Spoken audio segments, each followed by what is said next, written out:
जाजपुर नाबालिका गणदुष्कर्म अभियोग घटना चारि अटक गतकाली हॉकी स्टाडियम क्रीड़ा कोच और तांकर अन्य दुई जन सहयोगी अस्ताचरण और दुष्कर्म करथिबा जाजपुर थाना अभियोग होइतिला। अभियुक्त हॉकी कोच और सहयोगी को रास्तारू उठाई नहीं लॉजरे क्रीड़ा छात्री को दुष्कर्म करथिबा अभियोग होइतिला। गत 3 तारिख संध्यारे घटिथिला ए घटना। छात्री जनक 2 वर्ष हेब जाजपुर हॉकी स्टाडियम रे प्रशिक्षण नेउथिले। अभियोग को भित्ति करी पुलिस 4 जन को अटक रखी पचराउचरा जारी रखी। पोक्सो कोर्टे पीड़िता बयान रेकर्ड करा जायछि। डाक्तरी परीक्षा भी करा जायछि। ए घटना रे राज्य सरकार को टार्गेट करिसेंती जाजपुर विधायिका सुजाता साहू। गत 3 तारिखरू ए घटना घटी। कर्तृपक्ष को पीड़िता माँ भी जणाइथिले। ता सत्वे एक्शन रे एते डेरी काहेकि बोली से प्रश्न करिसेंती।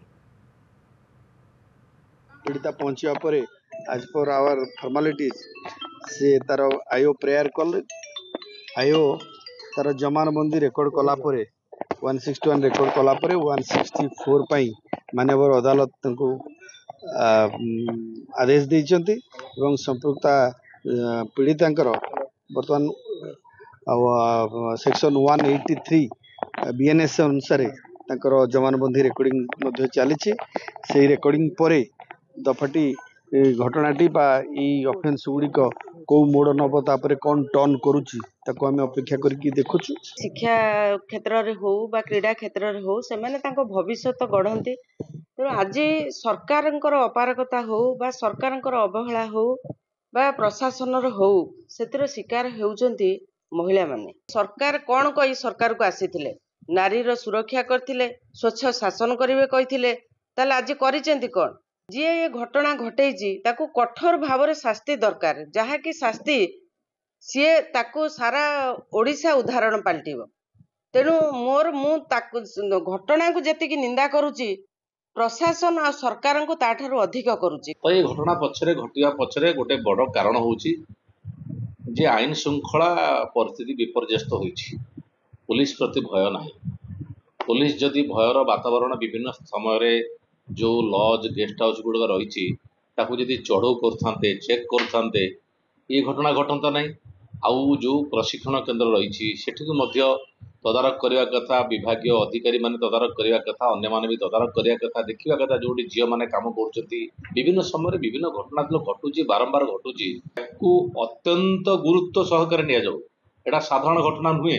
से जो चिंटू सार जी अच्छा आम डाकुचु चिंटू सार बोली आउ सनवी सार जने आउ जो सागर आउ सार्थक यही मेन सियाड़ू आसी आउ जो चिंटू सार आउ बंटी सार एठर कोच 3 तारिख केस पर आज आसी 20 तारिख केही आपन कथा सुन ना न सुनिया कारण पई सेति पई मु एठी आसीली मते न्याय दरकार आ से कहू धमकी मारचंती से मो झियो को कहले कौन तो आमर ओपाड़ी दबु आमे भी देखिमु पुलिस माने कौन ओपाड़ी देवे से भी देखिबे तो सेति में आसी जी। तो ये घटना पछरे घटिया पछरे गोटे बड़ कारण होउची।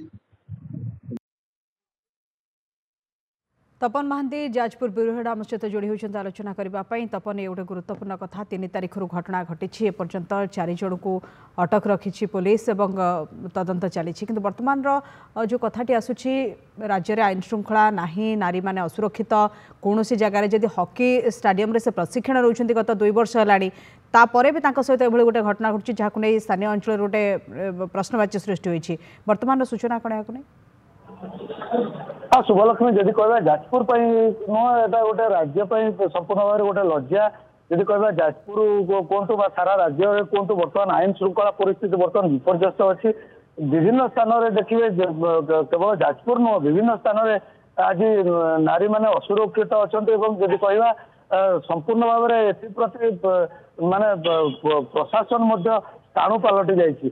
जदि कह जाजपुर जो घटना घटी गत काली जितेबाला 3 तारिख दिन घटना घटी पीड़िता जी से बारंबार गुहारी करते क्रीड़ा विभाग क्रीड़ा अधिकारी को एवं क्रीड़ा अधिकारी से कहते आमर गोटे कमिटी अच्छी कमिटी बर्तमान बुझीब एवं कमिटी जांच कर कमिटी जितेबाला कौन प्रकार न बुझी कमिटर ठारू से उचित न्याय न पाई परवर्ती मुहूर्त गत काली पीड़िता माँ आसी जाजपुर थाना एफआईआर करथिले। एफआईआर देवा परे पोस्को कोर्ट रे हाजर कराई देथिला पोस्को कोर्ट रे हाजर करबा परे बीएनएसएस रे तांकर 183 रे तांकर केस को बा तांकर जो अछि संपूर्ण भाव तांकर स्टेटमेंट को रेकॉर्ड करा जायतिला करा जिबा परे पुलिस मध्य तत्पर देखाइतिला एवं जदि कहबा कोच को सहित 3 जन को आनिकी